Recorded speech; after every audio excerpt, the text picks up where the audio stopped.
One morning, very early, Jake was lying in bed, listening to the rain pitter-pattering on the roof. Too bad. Football will be cancelled today, he thought. We'll have to stay indoors and play table tennis. Only there are only 2 tables, so we'll have to sit around for most of the time. As he was lying there, he felt something cold on his nose. He rubbed it with his finger. It was wet, like a drop of water. And then, plop, another drop landed on his nose. He looked up and saw yet another drop of water clinging to the ceiling. Plop! The drop let go of the ceiling and dripped onto Jake's forehead. Yuck! He said, and then he called out, Mum, there's water coming through the ceiling. Mum was still asleep and did not hear him. Jake got out of bed and watched the water dripping quite steadily now onto his pillow.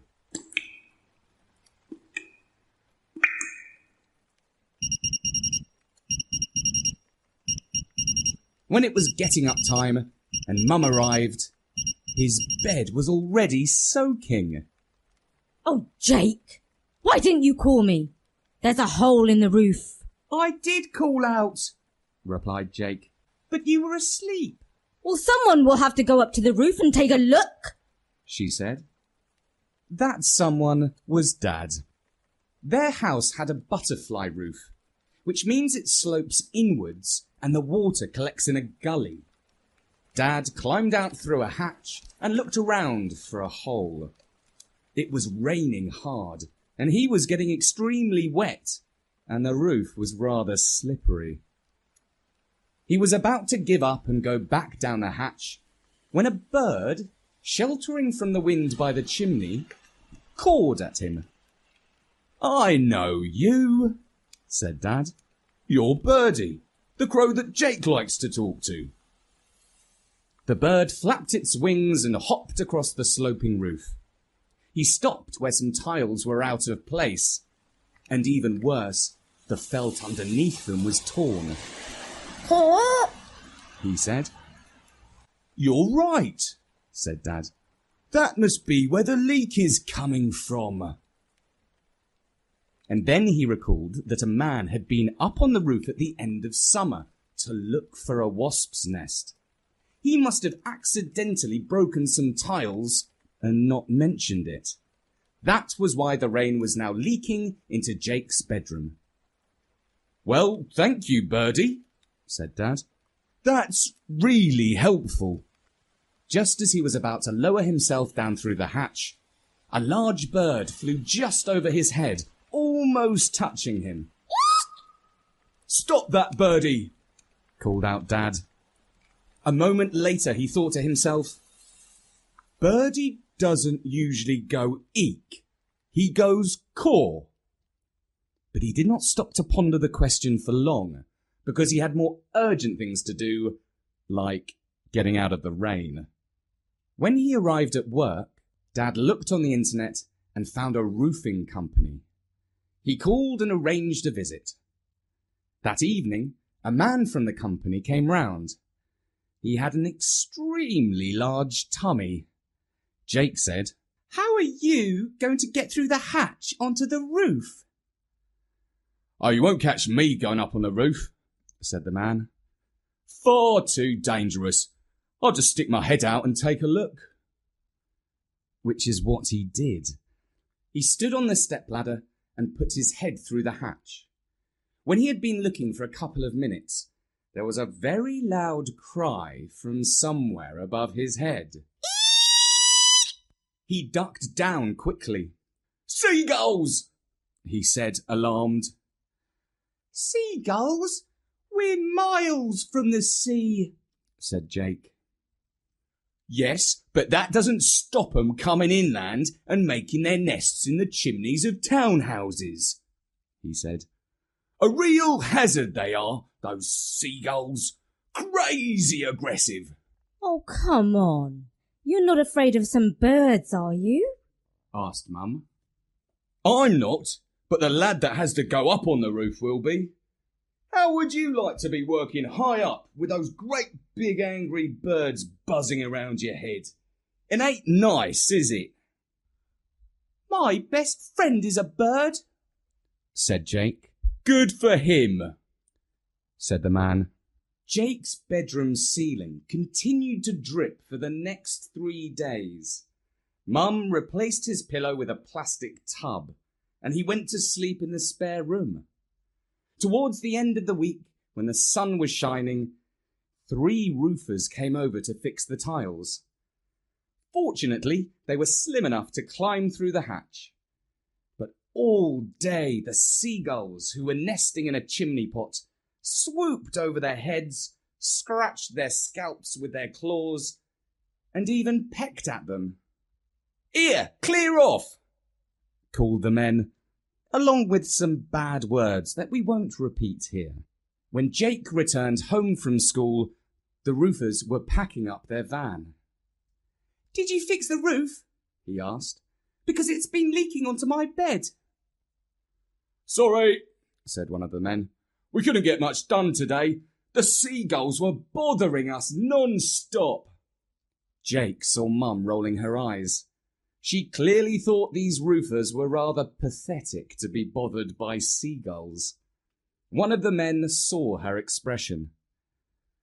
"It's all right for you, missus. You don't have to go up there and fight 'em off. Come back tomorrow. They won't bother you, I promise," said Jake. "We'll give it a try," said the chief roofer. "But if they won't give us any peace, we will pack up by lunchtime." When they were gone, Mum asked, What makes you think the seagulls won't be as naughty tomorrow as they were today? "'Cause I'm going to talk to Birdie," said Jake. He went up to his room and waited for his friend to call round, which he usually did in the early evening. Just after 6, Birdie tapped at the window. "What's up?" he called. "The seagulls keep attacking the roofers," said Jake, "and my ceiling is still dripping every time it rains." "Caw!" said Birdie. "I'd better speak to them." "I'm not sure the roofers will understand you," said Jake. "Not the roofers, the seagulls, you silly," said Birdie. He went off to negotiate with the family of gulls. 15 minutes later, he returned and said, "They've agreed to let the roofers work tomorrow so long as they don't come near the chimney." "Great, thanks," said Jake. "And they say that if you have any sardines, they would be glad for you to leave them on the garden table. They're miles away from the sea, and it's hard to find decent fresh fish. The scraps from the bin outside the fish and chip shop really don't cut it." "Right, I'll ask Mum," said Jake. He went downstairs and passed on the message about the sardines. Well, it's not a bad idea, she said. It might distract the seagulls from attacking the men. The only problem is, when they've finished eating, they might go back to annoying them. "Birdie says they won't," said Jake. "Well, okay," said Mum doubtfully. "I suppose it's worth a try." And so the next morning, after she had dropped Jake off at school, she stopped by at the supermarket and bought some sardines for the seagulls, and lots of tea bags and chocolate digestive biscuits for the roofers. The seagulls were extremely grateful for the sardines. Tibby, the next-door cat, was somewhat disappointed that they would not share their meal. The roofers were pleased because it didn't rain, and they were not attacked by the gulls. Instead, they noticed a friendly crow watching over them while they worked. When Jake came home, the roof was fixed. His ceiling still smelt a little damp, but Mum said that after it had dried out in a week or so, the decorator would come round and fix it. "You see, I told you that Birdie had negotiated a truce with the gulls," he said. "Yes, you did," agreed Mum. Some time went by, and a decorator came round and repainted Jake's ceiling. He returned to his room one Saturday morning. He had not seen Birdie for a week, and was delighted when he tapped on the window. He seemed excited and was hopping back and forth from one leg to the other. This time it was Jake who asked, "What's up?" "I'll say what's up," said Birdie. "Some burglars cut through the French doors round the back of number 14 and are looking around for stuff to steal." "Wow!" said Jake. "I'll get Mum to call the police." And he immediately ran downstairs and called out, "Mum, Birdie says there are burglars climbing into number 14. Call the police." I can't do that, said Mum. If I say a little bird told us that burglars are at work, they'll think I'm a loony and a time waster. "Oh," said Jake, "but Birdie's right. He always is." Oh, Jake, said Mum. I can't go by what a bird says. Just then, Jake heard Dad come in through the front door with the shopping from the supermarket. "Dad, Birdie says there are burglars at number 14. What shall we do?" "Well, I don't know about you, but I've had a long week and want to go back to bed for a nice nap," said Dad. "Oh, this is no good. Grown-ups don't know anything," said Jake. When he returned to his room, Birdie was gone. Jake fixed his gaze on number 14.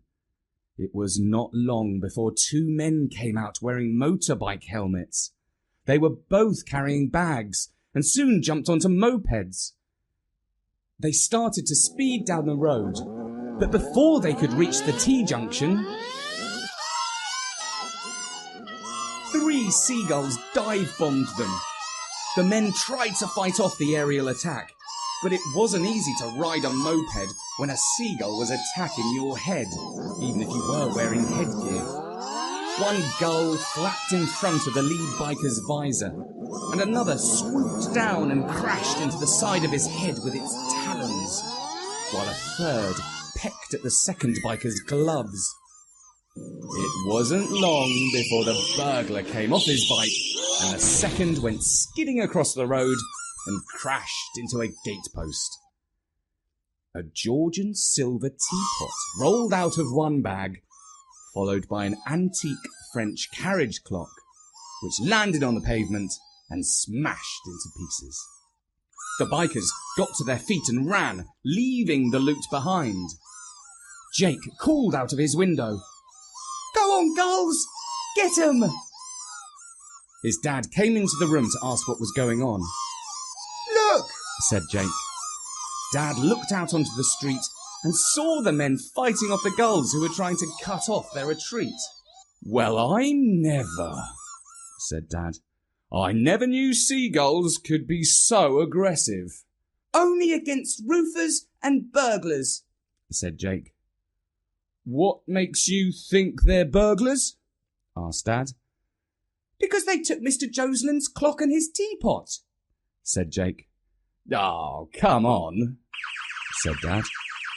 But just then, 2 police cars with blue flashing lights skidded around the corner. 4 officers jumped out and pounced on the burglars. "Caw!" said Birdie, who had just landed on Jake's windowsill. "Well done, Birdie. You called the gulls and told them to catch the burglars." "Caw!" agreed the black-feathered bird. "Which is a lot more than Mum or Dad would do," added Jake.